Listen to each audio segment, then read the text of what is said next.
Welcome back. New Mexico has left its story on many moments in history, and the Battle of Glorieta Pass is no exception. Now, 2025, right now, marks the 163rd anniversary of this keystone battle.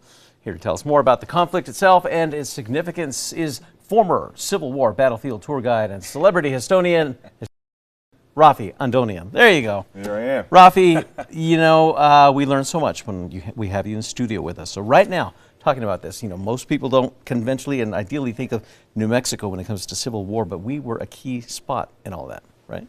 That's right. That's right. Why is there a battle out here in the Civil War battle in New Mexico, right? It is a key spot indeed because the neighboring state, Texas, is, of course, a Confederate state. So part of the Confederate states that's rebelling against the United States. And New Mexico at the time is a territory. The map looks a little bit different, but there was reason to believe for the Texas soldiers that came over to New Mexico that there might be some sympathy toward the Confederate cause. There were incidents of that in Colorado, in Utah, Arizona, or what is today Arizona, and even out in California. So they thought if we come through New Mexico, then maybe we can elicit some of that support and get supplies. So that supply chain that was run from El Paso to Fort Union, which they really wanted to take Fort Union, an important piece, to control much of the West and perhaps get to California. So that's how you get the sort of focus on the New Mexico campaign, which eventually leads, of course, to the occupation of Santa Fe by Confederates. The Confederate flag does fly over Santa Fe during this time period,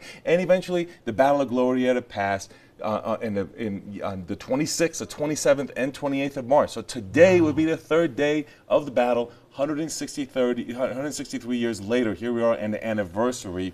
And what's really important about Battle of Glorieta Pass is a battle about that really redefines the supply chain there, because while there's a back and forth on, for example, on day one, the Confederate soldiers get pushed back. Day two, they kind of all reload. But on day three, Confederate soldiers actually pushed Union soldiers off the battlefield, but a group of Union soldiers that had divided actually cuts off their supply line, which forces Confederates to fall back all the way to El Paso and end the New Mexico campaign. So to put you in the frame of mind, when you are driving north on I-25 outside of Santa Fe, go around that loop of Glorieta before you eventually come out to Las Vegas.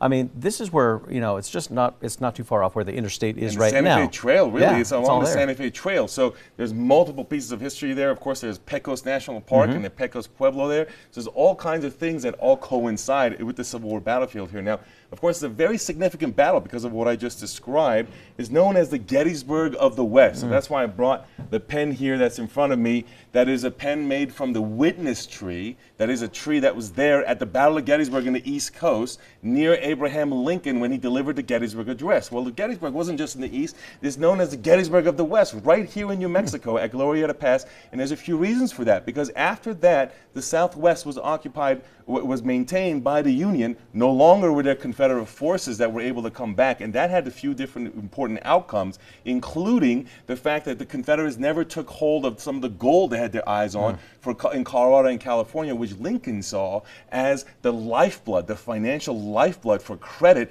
for waging the war.